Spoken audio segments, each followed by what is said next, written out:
On a tall and barren hill stood a very old, very deserted, and very gloomy knight's castle. The forest that extended from its north side was eerie and full of dark secrets too.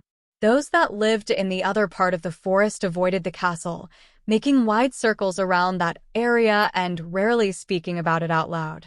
The only creatures who ever knocked at the castle gate were passers-by who needed directions or those who were hoping to meet a real knight inside. Nobody knew what happened to those curious strangers, except that when they went into the gate, they did not come back out. Some said that they were frozen in fright or that they had gotten lost and were still wandering around the castle to this day. The younger forest dwellers were fascinated by these stories about this mysterious castle and listened attentively to the tales told by the older animals. Once a month, the young animals would gather around a small fire before sunset and gaze at the mighty knight's castle from afar. The darker it became, the more sinister it seemed. The oldest in this group was Carol the Owl. She had spent most of her life watching the knight's castle from the highest branch of a very large fir tree. She always hoped she'd see something exciting that she could report back to the others. But even she did not dare fly over the castle after dark. Does anyone know what happened to the weasel that knocked on the gate last week? A young badger named Scott asked the group. Oh, I saw him go in, Carol began. The curious little weasel knocked once, and then again. He was about to turn back when the drawbridge started to lower. I heard a deep and creepy voice say, "Come in. Who dares disturb me here?" Then the bridge was raised again, blocking my view. After that, there was only silence. You see, squeaked Sally the squirrel. It must be a monster that lives in the castle, or a treacherous giant who crushes intruders with his bare hands, cried Walter the fox. Marilyn the deer, who was particularly timid, also had an opinion.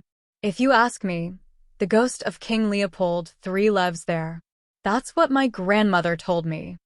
Simon the wolf, who was not afraid of anything or anyone, howled and said, if a ghost really does live there, I would have definitely heard about it from my grandfather. He always warned me and my brothers not to get too close to the castle when we were playing. It had gotten darker in the clearing. The only light came from the fire, and the young forest dwellers moved a little closer together. I feel nauseous, groaned Logan the rabbit. I'm glad you're all here. It would be great if we could just find out once and for all who lives in the castle, exclaimed Gabriel the lynx. Then we could just relax. The group agreed. Simon courageously said, all right then. If the adults won't dare, we'll just have to find out ourselves and put an end to this whole thing. At that exact moment, two big black birds rose from inside the castle and flew towards the dark forest, cawing loudly. Well, I don't dare, whispered Bruce the bear. Maybe we should put it off for another time, agreed Walter. I'll do it, cried Alice the mouse, who had been listening so quietly this whole time the others forgot she was there. And you can't stop me. Before anyone could even say anything, Alice was already in front of the huge gate, knocking as loudly as she could with her little paw. A light flickered in the highest tower of the castle, and the bridge slowly began to move with a loud creak.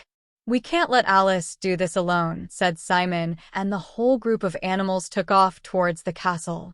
Even Carol summoned all of her courage and flew over with the others. When the group had crossed over the drawbridge, they found themselves in a gloomy courtyard filled with shadows. Torches lit up around them so that they were able to find their way. In all their excitement, the animals forgot their fear as they moved towards the impressive castle. They walked around a big tree and suddenly they were face to face with a mid-sized dragon. He was old and very tired-looking. He told the animals that he was the last of his kind and lived in this abandoned castle along with the ravens and bats. He went on to explain that he was just as afraid of them as they were of him. He worried they would chase him from the castle when they found out that he could no longer breathe fire and wasn't so scary after all. That's why he lived alone, but he was very lonely. But what happened to all those strangers and the little weasel who knocked on your door? They disappeared and were never heard from again, said Marilyn. The others all nodded. They were close to finding out their answer. Ah yes, said the dragon.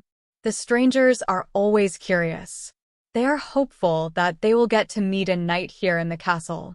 When they don't find any, they quickly get lost in the many winding hallways.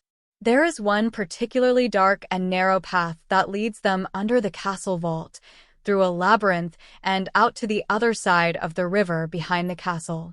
They get pretty spooked and remember their adventure for a long time.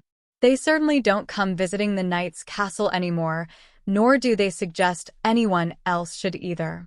It's the most excitement and fun I ever get around here. The weasel has known me for a long time, he continued. He visits me from time to time and has promised not to tell anyone so that I can stay here and live in peace. But what about that eerie voice we hear when someone knocks on your gate? Asked Carol. Is it the ghosts of nights past? Walter wondered. The dragon was quiet for a while. Then he said in the same eerie voice, that will remain a secret forever. Alice, who despite being only a little forest mouse had been the bravest of them all, said, You know, Carol, when you are very afraid of something, it seems much bigger and more powerful than it really is. All the animals nodded in agreement. They felt sorry for the dragon and wanted to protect him. They decided they would also keep his secret so that no one else would ever know what was hidden behind the castle walls as long as the dragon lived there.